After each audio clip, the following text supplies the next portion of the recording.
বেশ কয়েকদিন যাবৎ আমি মোটামুটি একটু সিক, তো কিছুই খেতে পারছিলাম না। তবে হঠাৎ করে মনে হলো এই রেসিপিটার কথা। আমি জানি আপনারা অনেকেই ডিম ভুনাটা খেয়েছেন, তবে এইভাবে খুব কম সংখ্যক মানুষ আছেন খেয়েছেন। হে এভরিওয়ান, আসসালামু আলাইকুম, welcome back to my new another cooking video. আজকে আপনাদের সাথে কি শেয়ার করতে যাচ্ছি, ভিডিওর ইন্ট্রো দেখেই বুঝে গেছেন, ডিম ভুনা। আর এই ডিম ভুনাটা আমি কিভাবে করে থাকি সেটাই আপনাদের সাথে আজকে শেয়ার করব। তো কথা বলতে বলতে আমি ডিমটা অলরেডি বয়েল করে নিয়েছি। আর বয়েল করার সময় অবশ্যই একটু লবণ দিবেন, তাহলে কিন্তু ডিমের খোসাটা খুব সুন্দরভাবে ছাড়িয়ে যায়, কোনো রকম কোনো ঝামেলা হয় না। তো নামানোর সঙ্গে সঙ্গে আমি ঠান্ডা পানিতে ডুবিয়ে রেখে তারপরে এই যে খোসা ছাড়িয়ে নিয়েছি। আর ডিমগুলো খোসা ছাড়ানোর পর দেখেন যে কী সুন্দর হয়েছে। আপনারা অনেকেই তো ডিম ভুনাটা করতে পারেন, তবে খুব কম সংখ্যক মানুষ আছেন জানি এইভাবে ডিম ভুনা করে খেয়েছেন। তবে আমার কাছে মনে হয় এইভাবে ডিম ভুনাটা একদমই বেস্ট। আমি মাঝে মাঝে করি, তো বেশ কিছুদিন গ্যাপ ছিল, তো ভাবলাম যে আজকে একটু করে নেই, যেহেতু একটু সিক ছিলাম, যার কারণে কোনো কিছু খেতে পারছি না। তো হঠাৎ করে এই রেসিপিটার কথা মনে পড়লো, তাই আমি এই তো ঝটপট করে নিলাম। আর এটা খুব কম সময়েও করা যায়। তো আমি তো চুলায় একটা কড়াই বসিয়ে তেল দিয়ে এতে একটু লবণ আর হলুদ দিয়ে এই ডিমটাকে খুব সুন্দরভাবে ভেজে নিচ্ছি। আর এই ডিমটা খুব বেশি ভেজে নেবেন না, বেশি ভাজলে কিন্তু একদম শক্ত, একদম ড্রাই হয়ে যাবে। তো খুব আবার অল্পও ভাজবেন না, মোটামুটি আমি দেখতে পাচ্ছেন যে কিভাবে আমি ভেজে নিচ্ছি। তো ওই যে এই পর্যায়ে আমি ডিমটা উঠিয়ে নিচ্ছি।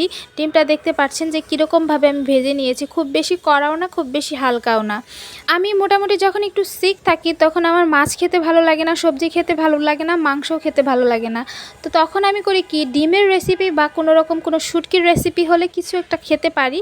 তো শুটকি কেন জানি খেতে ইচ্ছা করছিল না, তাই ভাবলাম যে ডিমের এই রেসিপিটা বানাই, কিছু তো খেতে পারবো। তো তারপর এই তো আমি তো ডিম তো রান্না করতে চলে এসেছি। দেখতে পাচ্ছেন যে কিভাবে রান্না করছি, আপনারা সবাই পারেন। তবে আপনারা এই রান্নাটা পারলে কি হবে, তবে এইভাবে খুব কম সংখ্যক মানুষ আছেন যারা রান্না করেন। তারপর তো এই তো সব মশলাপাতি আমি দিয়ে এই তো ভেজে নিচ্ছি। দেখতে পাচ্ছেন এখানে পেঁয়াজ কুচি, রসুন, তারপরে আস্ত গরম মশলা, তারপরে বাটা মশলা ওখানে দিয়েছিলাম, আদা, রসুন, পেঁয়াজ, কাঁচামরিচ একসঙ্গে ব্লেন্ড করে আমি ওগুলো টুকরো টুকরো করে রেখেছিলাম, সেটাই দিয়ে দিয়েছি। খুব রেডি করা সব কিছু, যার কারণে রান্না করতে আরও বেশি কম সময় লেগেছে। মশলাটা ভেজে নেওয়ার পর আমি তো পানি দিয়ে দিয়েছিলাম। তারপরে এখানে হলুদের গুঁড়া, মরিচের গুঁড়া, জিরার গুঁড়া আর পরিমাণ মতো লবণ দিয়ে এই মশলাটা খুব সুন্দরভাবে আমি কষিয়ে নিয়েছি। আপনারা কে কে আছেন যারা এরকম ডিম ভুনা খেতে পছন্দ করেন, অবশ্যই কিন্তু কমেন্ট করে যাবেন। এই তো কষিয়ে নেওয়ার পর এই পর্যায়ে আমি ডিমগুলো দিয়ে দিচ্ছি। আর এইভাবে ডিম ভুনা করলে খেতে এত বেশি মজার হয়, আমি জানি না শুধু আমার কাছেই লাগে কিনা। আপনারা কে কে আছেন পছন্দ করেন, অবশ্যই অবশ্যই কিন্তু কমেন্ট করে যাবেন। তারপর ডিমগুলো দেওয়ার পর আমি একটু মশলাগুলো ছড়িয়ে দিচ্ছিলাম ডিমের উপর। তারপর এখানে পরিমাণ মতো আমি পানি দিয়ে দিব। আপনারা ঝোল কি পরিমাণে খাবেন সেই পরিমাণে পানি দিয়ে দিবেন। আমি যেহেতু একটু মাখা মাখা ঝোল রাখবো, যার কারণে একটু বেশি পরিমাণে দিয়ে দিয়েছি। আর আপনারা যদি শুকনো খান, ঝোলের পরিমাণটা একটু কমিয়ে দিবেন। তারপর তো এই তো ঢাকনা দিয়ে ঢেকে দিয়েছিলাম। বেশ কিছুক্ষণ পর মনে হলো যে একটু নেড়ে চেড়ে দেই, দেখি নিচে লেগে গেল বা ঝোল শুকিয়ে গেল কিনা। দেখলাম যে না, আরও কিছুটা সময় লাগবে।